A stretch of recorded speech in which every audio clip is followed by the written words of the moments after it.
Rick Mercer, welcome to the public. Thank you. Thanks for having me. Now, we're doing this series where we sort of get to meet the CBC voices and broadcasters that Canadians know. Mm-hmm. And I want to ask you a bit about your early influences in politics. It sounds like it happened quite early on. You've said that your family spoke a lot about politics. It was just something that was sort of in the air.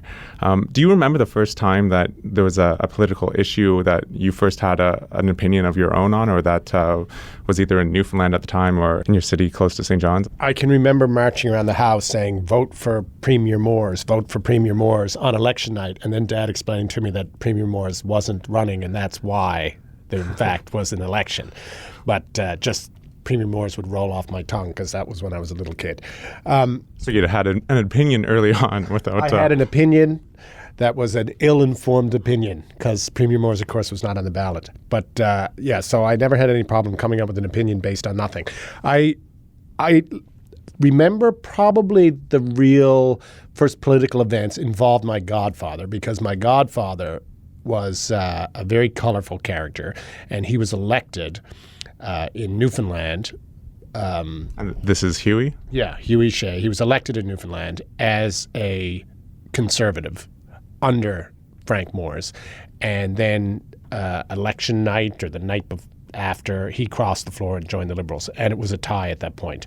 So the shit hit the fan. It was just like a gigantic story in Newfoundland. I mean, this guy held the balance of power, and he marched across the floor, and there was a lot of allegations that it was because he wasn't given a cabinet position and he was negotiating a cabinet position.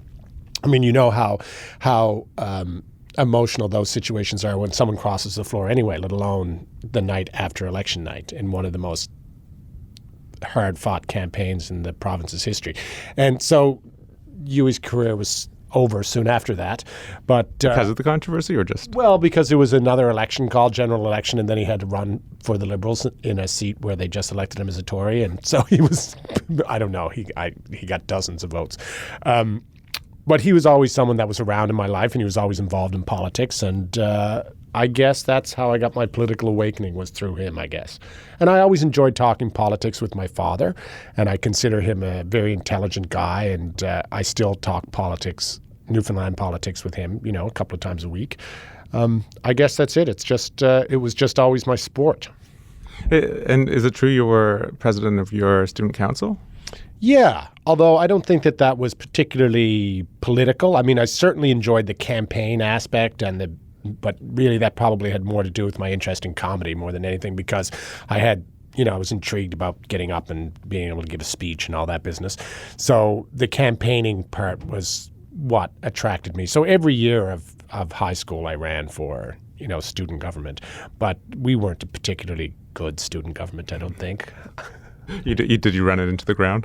I didn't run it into the ground, no. But my nickname in the final year was President in Absentia because I had a bit of an attendance issue. You went on tour, is that right? You were helping someone out who was doing a show? A fellow, Benny Malone, who has Wonderbolt Circus, which is still quite a thriving theater company in Newfoundland, but at the time it was fairly small. It was just Benny basically doing one-man shows in schools, and so I went on the road with him in my final year of high school for a number of times.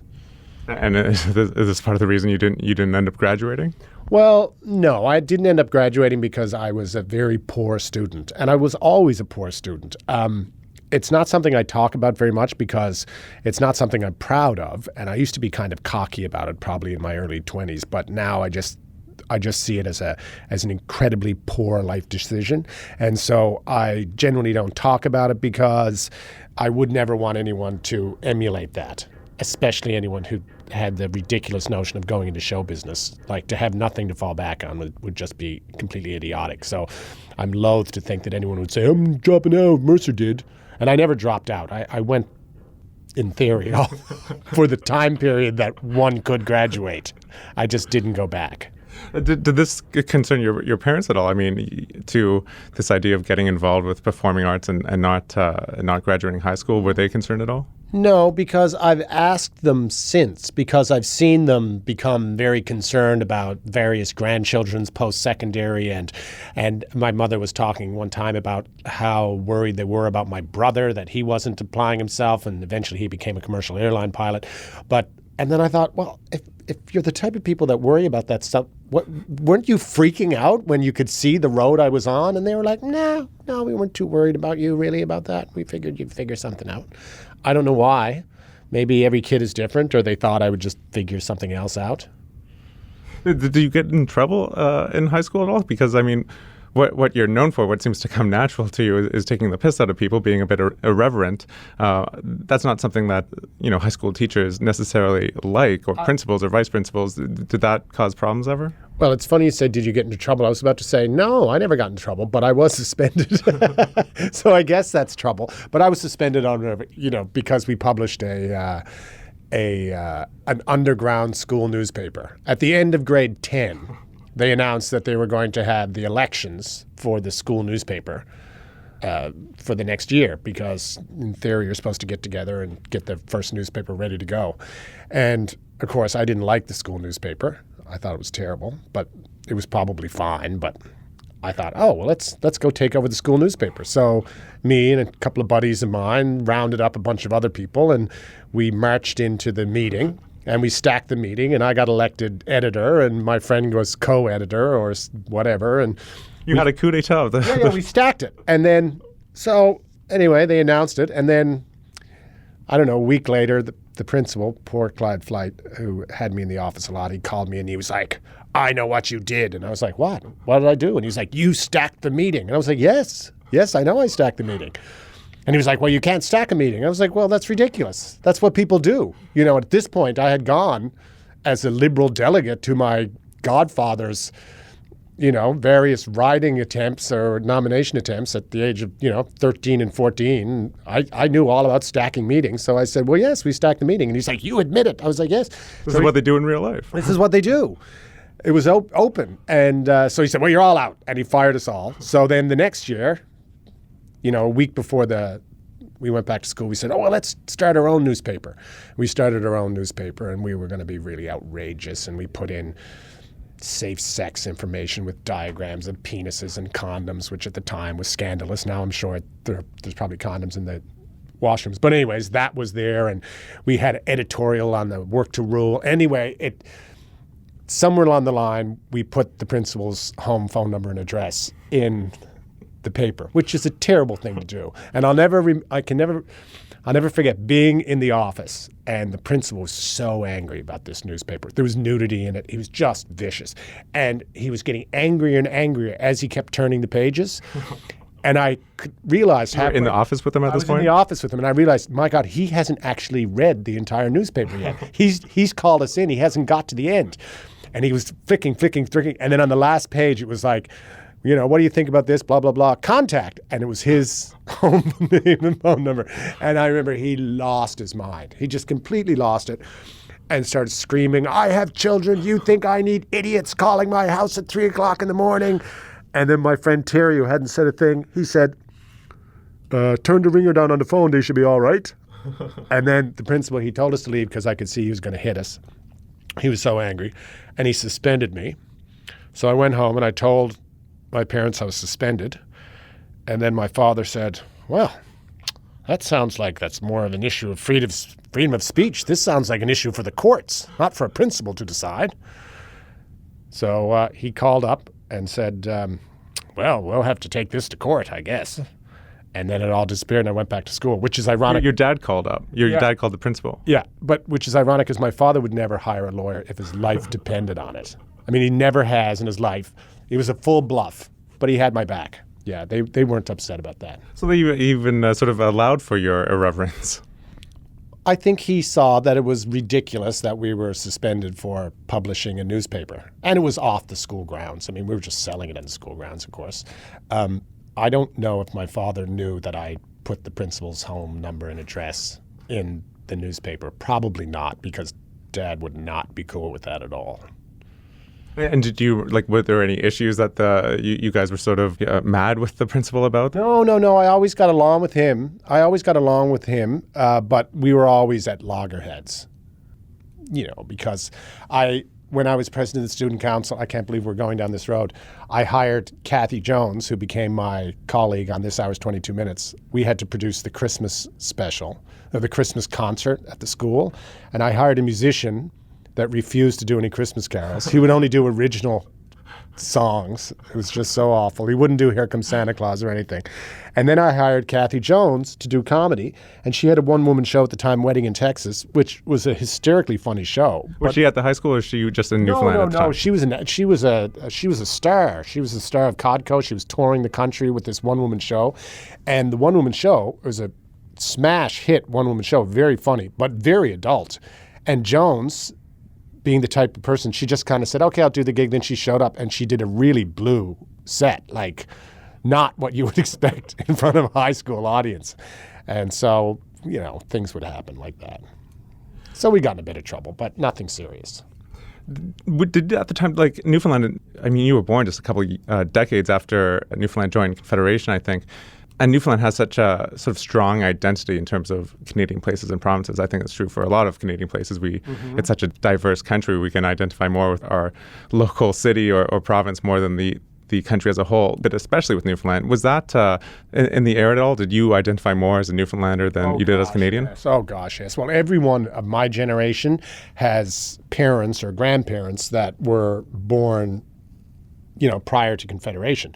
So that's always there. And you would hear people say going to Canada, not because they're making a political point. That's the way older people spoke. Like, you're going to Canada, not even the mainland, but you're going to Canada. And, well, it was very much, not I would say a them or us, but it certainly was there. So even as a teenager, as we were going to Canada? Oh, yeah. And there's always been a soft nationalism in Newfoundland. You see it more and more now, actually, but I think now it's less of a obviously 1949 wasn't yesterday, so it's there's not as many people walking around who talk about those times. But there's always been a nationalist Newfoundland first element in Newfoundland. And it's interesting now because when I was a kid growing up, we were always the poorest province. We were the last ones in Confederation. We were the ones that were the butt of the jokes, and we were the ones that were isolated geographically, and had the funny accent. So, it was very easy for us to resent the mainland and resent Canada. What's really interesting is seeing Newfoundland now, because Newfoundland is a petro power. There's lots of money in St. John's. Growing up, anytime there was good news on the news to do with the economy, the last line spoken would be, except in Newfoundland, where unemployment is rocketing. So it's a very different place now, and it's fed a different type of Newfoundland nationalism now.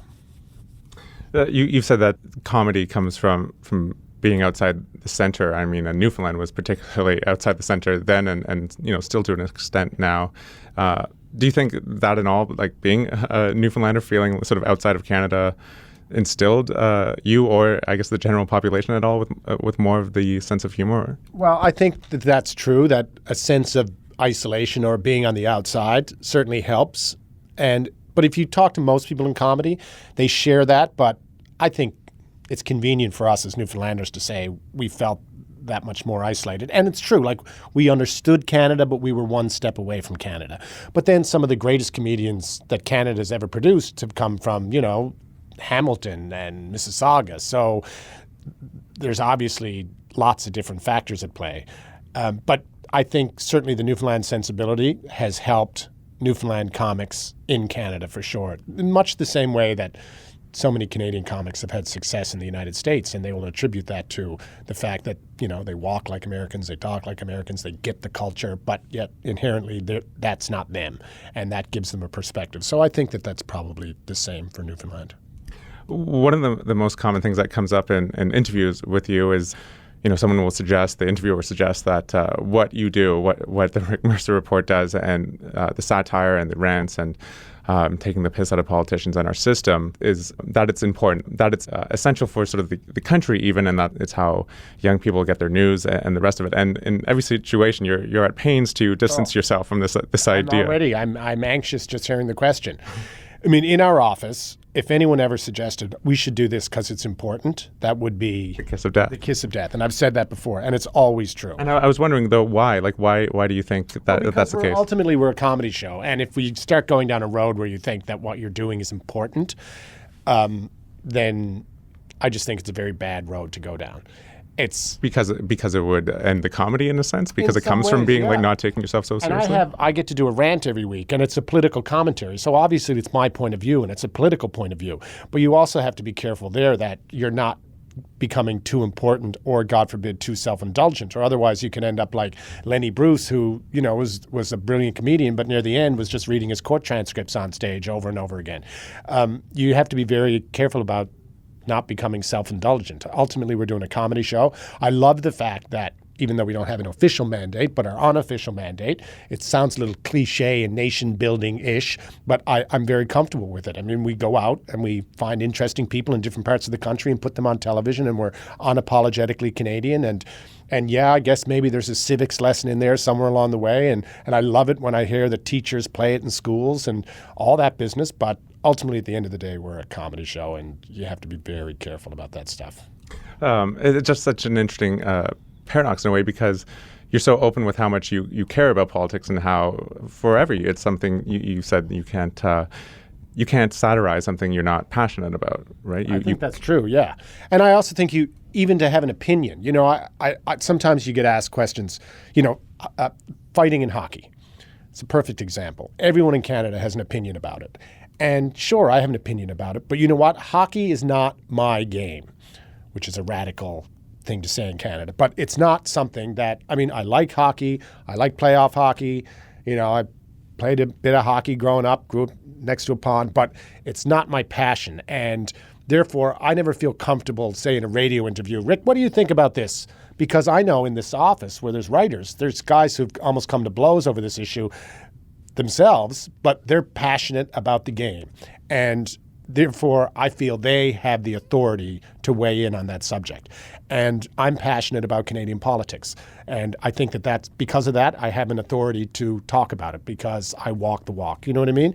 It has to be something that you care about. And so even if you're critical of the process, at the end of the day, I want more people to pay attention to politics. I want our politics to be better. I want our government to be better. All of those things. You've said that you think as Canadians we're far too complacent, and this sort of is used against us. How do you see that taking place? Oh, because we have it too good. And in some ways that's inevitable to good times, I guess. But because we're comfortable, we don't have to be engaged. But, as we speak right now, Parliament is prorogued, and parliamentarians haven't sat for 117 days when they go back to work, if Stephen Harper decides that he's not proroguing again. And quite frankly, there's a feeling in Ottawa that he probably could, if he wanted, and get away with it. And who knows, maybe we'll get to a point where government doesn't sit. And it's not acceptable. I mean, the MPs, they'll all go on television and they'll say, oh, well, it gives me time to spend with my constituents. Well, that's not their job. There is an actual job description, and it is, in fact, the opposite of spending time with your constituents. It's go to Ottawa and represent us in the House of Commons. And in the House of Commons, you ask the government questions. And every MP has to review the expenses of government and vote on those things. They no longer do that. Everything is piled together in one big omnibus bill, and then they're prorogued for 117 days. So they're in fact not doing their job, and they're making stuff up by saying, oh, I get to spend time with my constituents. Well, that's nice, but that's not your job. You want to do that? Like, become a school teacher or get a job in your riding. And I guess they see that they were able to get away with something once and they can do it again, like proroguing. Oh, sure. And, Chrétien used it. But not as quite as bad as Harper. Pierre Trudeau centralized power in the Prime Minister's office in a way that had been unseen in Canada. And people were like, my God, he's a megalomaniac. Look at all the power he's amassing in the Prime Minister's office. Well, Mulroney doubled that. And then Chrétien came along and did that again. And now we have Stephen Harper has brought it, it's a fine art now. It's hard to imagine there was ever a time where Canadians wandering around would not know who the health minister of Canada was for the last 5 years, or who any of these people are, and cabinet ministers would not have an opinion. There used to be a time when, cabinet ministers were like big, giant political figures roaming the country, and they had they carried a lot of weight, not under this government at all. So it's getting worse and worse when it comes to that. At the same time, it's still a great country and a great place to live, and the reason why we don't seem to care that our government hasn't sat for 117 days is, the trains are running on time. But I think it's like the quote that if you're not turned on to politics, politics will turn on you. Do you think that sort of thing is true, that if we're not paying attention, then it's sort of is taken away in some respects? Oh, absolutely. Absolutely. I mean, if you don't pay attention, our rights will be abused. And that's what's happening right now, I think. And more power in the Prime Minister's office is not the way our system's supposed to work. MPs now have less power than they've ever had before. Like I said, they don't even get to vote on, they vote on the budget and there's no details in the budget. I mean, more than anything else, that is the job of the MP, to protect our money. And now they're saying yes to just figures on a page. And there's not even attached to it. The government just spent $50 million advertising a government program that doesn't exist because they feel the commercials make us feel good.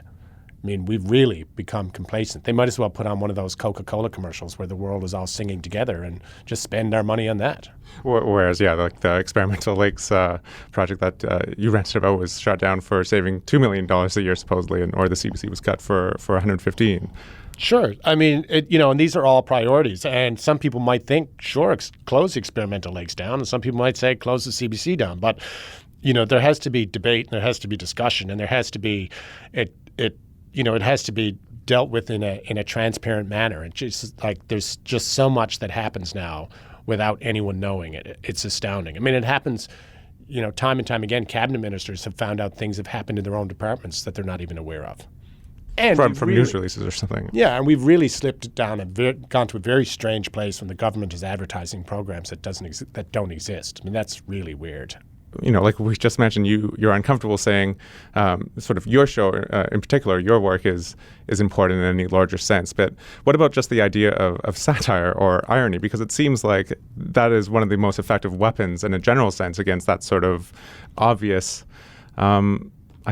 lying or just pretending everything is one way when it's not in a time when everything is so managed and politicians are within a party are towing the party line more than ever before. Do you see just a larger importance in satire and irony? Well, people like to laugh. Look at all the changes in the publishing industry. I mean, newspapers are struggling and, there's fewer writers and there's fewer photographers and there's fewer this or fewer that. Every major newspaper still has editorial cartoons. No one is saying, oh, we're getting rid of our editorial cartoonist because it's very old-fashioned. It goes back to, since the beginning, and yet it's still very important. Humor is an excellent way to make a point, and everyone tries to do it. The right tries to do it. The left tries to do it, and satirists, who are ultimately commentators, use it. If you can pull it off, it's an incredibly, efficient way to get your message across. I mean, no one wants to listen to someone talk for 30 minutes that's dry, no matter what the subject. If it's really dry, you don't want to hear it. If someone can be funny and still get those points across, then obviously that's much more palatable. Because it seems to be an interesting relationship between irony and power.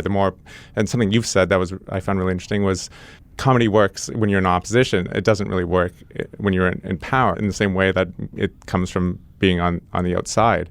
And in that respect, it seems like it's almost egalitarian. Like when I haven't spent much time in Newfoundland, but when I have been there, it seems rather egalitarian. And when Danny Williams was in power, it seems he's on more of a level with everyone else. For a incredibly wealthy man, sure. One of the rules of comedy is it's much better to kick up than kick down. Which is why when you're in opposition, you're in a much better position to kick up and use humor. Whereas if you're in power and you have all the power and you're constantly kicking down, and it just doesn't work as well. It's like the schoolyard. If the teacher slips on the banana peel, well, that's funny to the kids. But if the principal slips on the banana peel, that's hysterical. That's as fun. There's nothing funnier in the world because it's the ultimate power being taken down. Whereas if the principal berates a kid, not so funny. So it's just one of those basic comic rules. One interesting thing about conservatives is even though they've been in power, for 8 years now or whatever, and, they have a majority government, they're still convinced that everyone is out to get them. And in fact, that they are the minority, even though they have a majority. So it makes them, somewhat more hostile than usually a majority government is, because a majority government usually, settles in and gets kind of comfortable, like the principal does. I mean, ultimately, they're the ultimate power, and they're not worried that the kids are going to take them down because they're not going to. But you see with this government, they're fairly hostile towards the opposition. But the opposition, it's supposed to be their job to be hostile towards the government. This government has they've tried to use humor, and sometimes quite successfully. I mean, they had the bird flying over Stéphane Dion, crapping on his head, and they had and they got the Justin Trudeau commercials where he's in over his head, and and they put the little gay sprinkles around his head and all that business. Doesn't seem to be as effective this time around, but we'll see. It always seems to work. One more thing on that same point. One thing that's interesting is looking at countries that are really repressed, like, say, Egypt. The person who's widely considered Jon Stewart was arrested several months ago, and in Thailand, you can't make a joke against the king, or else you might get arrested. Do you think sort of how ironic a country or a society is a sign of health? Well, I mean, I think people who do those types of jobs, they're always going to exist. And you know what? They're incredibly brave people. And I would never put myself in that category because here I am. I do what I do. I do it on a public broadcaster. I have never, ever faced any consequences. I've gotten a few drunk dials from cabinet ministers who were pissed off at me, and one of them threatened to sue me once. But, I'm not worried about being thrown in jail or being rounded up or any of that business. So I've never, I'm actually quite comfortable in my occupation, so I would never equate what I do with them. But obviously, if you have a government that's rounding up the equivalent of the Jon Stewart, then you have a very sick government. And essentially what they're saying is they're afraid of the people. That's what they're afraid of. It's not that guy. They're afraid of that guy saying what everyone is thinking. And obviously that's not a very healthy situation. I would hope that, those are the final acts of a desperate government. But we've certainly had governments around the world that have done that pretty regularly. I can't imagine you get very far doing political satire in Iran. Radio is culture, science, Halifax, Montreal, this country, in Toronto too, or at the CBC. Broadcasting Canada. You're listening to Broadcasting Canada, a special series in which we meet the CBC voices and personalities who bring us together in conversation from coast to coast to coast. You can find out more about the series by heading to broadcastingcanada.com. And there you can get in touch with us, subscribe to the podcast, and listen to other interviews we've done with CBC hosts ranging from David Suzuki and Peter Mansbridge to Fred Penner and Carol Off. Back to my conversation with the one and only Rick Mercer. Have you ever come close to giving in to pessimism completely, where you almost want to disengage with politics? Yeah, I go through phases sometimes, and sometimes I become disheartened with the entire process, but maybe that's like being a Leafs fan or something. I just keep going back to it, and it's what I know, and it's what I've always done. When I see it so obvious, like I say, when I see them advertising government programs that don't exist, I mean, that's just disheartening. When I see, the spin not being challenged, that's disheartening. When no one kind of freaked out last week when the Prime Minister tried to have a CTV reporter banned from ever traveling with the Prime Minister again because he asked a question. And not only did he ask a question, he asked an incredibly relevant question, and he did so in a polite manner, and he didn't yell it. He just said, "Sir, do you have any comment on X, Y, and Z?" And the fact that we live in a country now where the Prime Minister's office would go, well, let's just get this guy banned, and from any future trips as well. So what they're essentially saying is, let's destroy his career because he'll be unemployable. That's acceptable. The fact that they even considered that. I mean, they just asked him a question. He's the Prime Minister of Canada. Anyone can ask him a question. So we've kind of slipped down a rabbit hole that we've come to a place where, and then you or I, we read about it in the newspaper, and 2 or 3 days later, the Prime Minister's office is, okay, he can now travel with us, but, don't let it happen again. Then we go, oh, yeah, well, that makes sense. And then you realize, never mind his Parliament prorogued for the last 117 days, it's been almost as long since the Prime Minister has taken a question from the press. It's pretty incredible. It's pretty incredible. I mean, it wouldn't, there is no mechanism in Australia or the UK or Germany or any of these places where the leader would be in a situation like that and they would just say, oh, by the way, there are no questions ever. And the media would go along with that. I mean, It's just there is no mechanism. But now it's totally acceptable that reporters would pay money to fly to New York to follow the prime minister, and once they get there, they would say, no, you can't turn on any recording devices. You can just take pictures of me. You can just have the photo up. Meeting with these people, just like you would with a panda, and you can't ask me a question. And on that day, Stephen Harper's former parliamentary secretary, Dean Del Mastro, who the prime minister has been defending for a year now, was charged with corruption. He's a key member of Harper's government. I mean, under what circumstances does he think that it's okay that he not answer a question? This is one of the things that seems to most enrage you, I would say, in a good way, and that the muzzling of scientists, the sort of the crackdown on dissent generally, on journalists, like you just mentioned, and even something like this. Well, journalists, I wouldn't go down that road so much, because you have to be careful about where you have the skin in the game. It's like I'm loath. I never really go into any questions about, say, CBC funding, because even though I'm an independent producer and I sell a product to the CBC, I think there's a perception out there that I work for the CBC. I don't, but anyway, the perception is there. So I think it's a waste of my time and everyone else's if I'm, entering into that debate. And I'm not. But you do have a loyalty to the CBC in general. You said they took a risk on you and things like 22 minutes. Yeah. Oh, absolutely. I'm a big supporter. I'm just saying that, if people see me defending the CBC around the issue of funding for the CBC, that they could easily go, well, he's just worried about his job. So, sometimes you don't have that much authority if you're talking about that. You've said that no private broadcaster would have done, at least not at the beginning, what the CBC was doing with 22 minutes. No, absolutely not. It was, it's hard to believe now, but at the time, it was completely outrageous. And no news organization would, because we were really blurring the lines and using news footage in a way that, they have pretty well since stopped doing. But it was a radical experiment. And when 22 Minutes started, they put us on the election desk. Like, they put comedians on the election desk and threw to us like 3 or 4 times during the middle of a federal election. I don't know if they would do that now.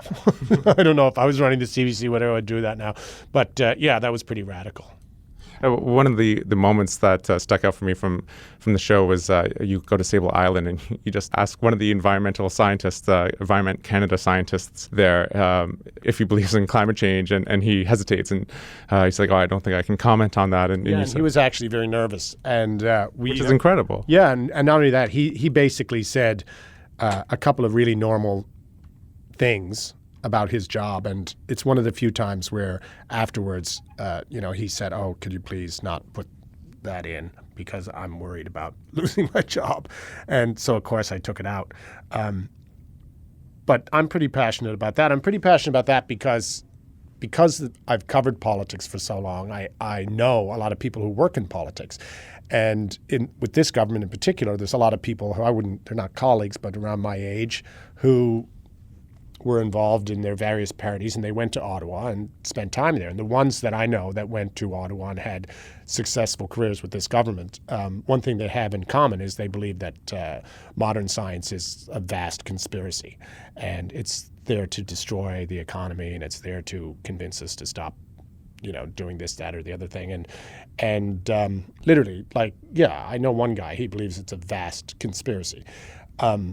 So when he shows up, 2 years later, and he's one of the people being accused of muzzling scientists, and he's out there going, no, of course I believe in science. I know what you said at that barbecue 2 years ago. You think it's a vast conspiracy, and you think, the government should defund science at every single opportunity. So it's something I'm passionate about, because I know for a fact that's exactly what they're doing. And that impulse seems to come from the same place that an intolerance of mockery or satire would come from. Well, I think actually an intolerance of science is a lot worse than an intolerance of mockery. I don't really expect Stephen Harper to sit around and enjoy my show. It seems to come from the same root. Well, I wouldn't say so. Again, my show is very much opinion, but the war against science and the war against fact, and even the census and all of that business, it's just something that seems an anathema to me. I don't really get it. Is ranting is doing comedy cathartic for you? Yeah, I think so. mean, sometimes I joke about it and I say, oh, anger is my cardio.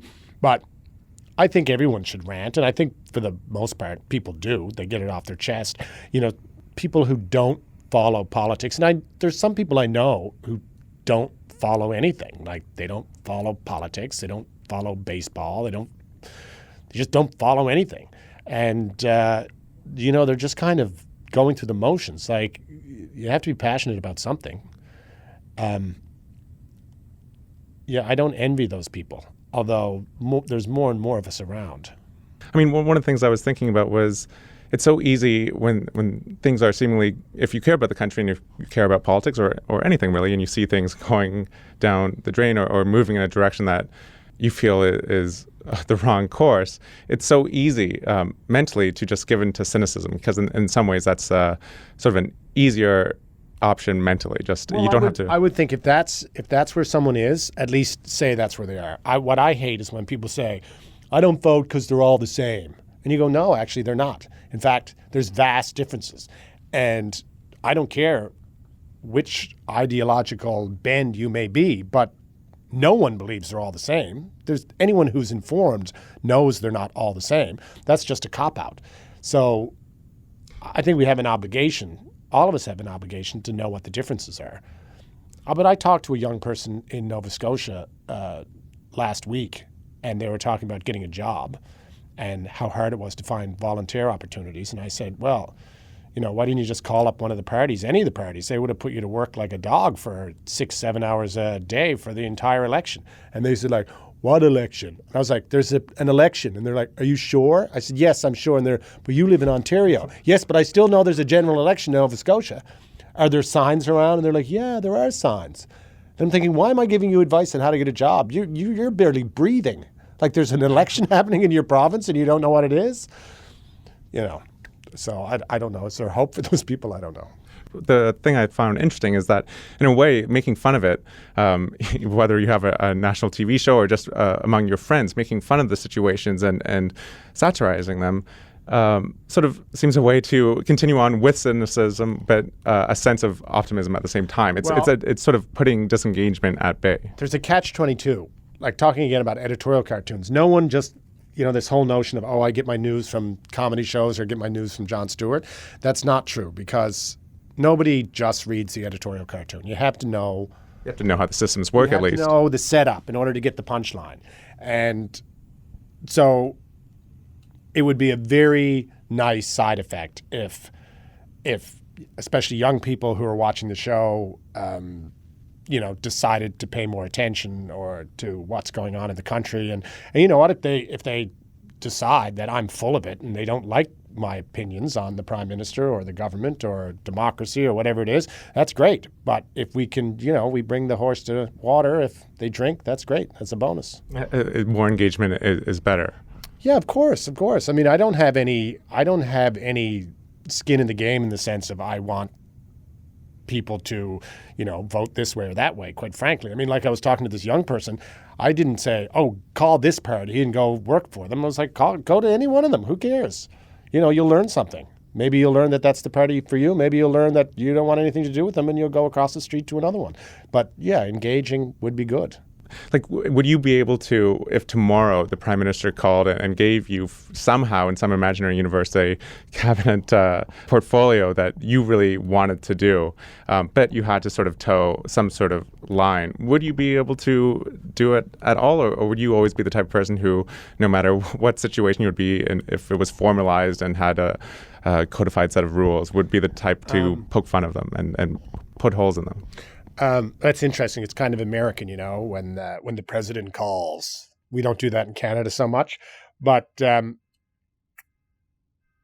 guess it depends on, this is wildly hypothetical, of course. I guess it depends if you wanted to do something and you had to toe the line. There's certain things about this government and previous governments that I would have a very difficult time towing the line on. The least of which, traditionally coming from Newfoundland, I've always felt Newfoundland got screwed over in so many ways dealing with the federal government that I would find that difficult. But there's always, I guess what I'm saying is if there was something you truly believed in, then you'll have to operate within a system. I do my show and I love my show and I'm on at 8:00. and I accept the confines of 8 o'clock. I accept that there's families are watching my show. So, in a perfect world, maybe I could use different language. In a perfect world, maybe I could be, edgier about this or that, the type of comedy that I particularly like sometimes or what makes me laugh. But I accept the confines of being on at 8 o'clock on a network, and I work quite comfortably inside those confines.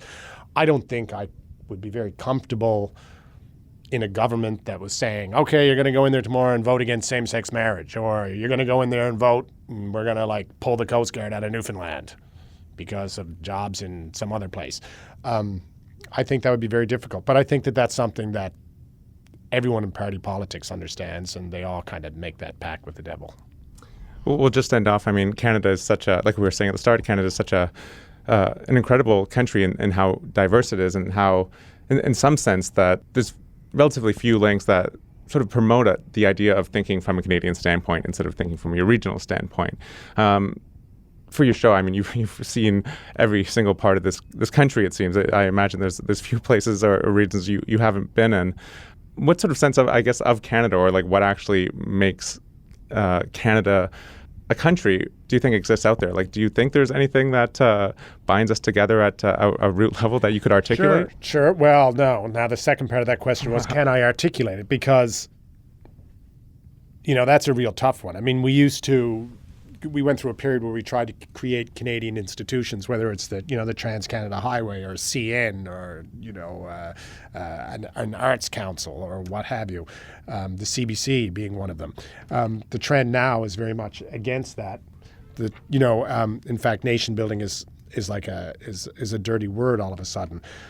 But certainly when you travel the country, and I don't want to sound too cliche, I mean, there's a sense of fair play. There's a sense of generosity from one part of the country to the other that comes out when times are tough in one part of the country or the other. I think when the fishery in Newfoundland closed, it was devastating to the Newfoundland economy, but you also felt that there was a real concern across the country for what was happening in Newfoundland from, as far away as Alberta. And likewise, when we just saw the flooding in Alberta, you saw people in small towns in Nova Scotia raising money for people who live ostensibly in the richest city in the country because they were in trouble. I think you see that. I think you see public service is something that people still respect, incredibly so in Canada. And I mean real public service. I don't mean just politics, but people who believe in public service. And I genuinely just think there's a bit of fair play. People believe in that. But if there was any problem that was facing us that also binds us together, it is certainly a sense of complacency. I mean, I see that in pretty well every part of the country. Well, I know that certainly watching your rants has been cathartic for me and others, and certainly helps with getting out of complacency. Well, thank you very much. And being able to laugh about it instead. Very kind of you to say. Rick Mercer, thanks so much for joining me. Thank you. That's all the time we have for Broadcasting Canada this week. To find out more about the show, you can visit us online at broadcastingcanada.com. And there you can hear our other interviews with CBC hosts ranging from Jian Ghomeshi and Maria Tremonti to Peter Mansbridge. If you like the show, please rate us on iTunes. Just search for Broadcasting Canada in the search bar. You can also find us on Twitter and Facebook. Our handle is @BroadcastCanada. Broadcasting Canada was put together by myself, Kevin Caners, with help from Eric Bedlam, Ken Stour, Brian Colley, Sean Rasmussen, JP Davidson, Courtney Clinton, Joseph Novak, and Sharon Riley. And final word, as always, so what is it like to be a Canadian broadcaster? It's not something I talk about very much because it's not something I'm proud of. I just see it as an incredibly poor life decision. See you next time on Broadcasting Canada.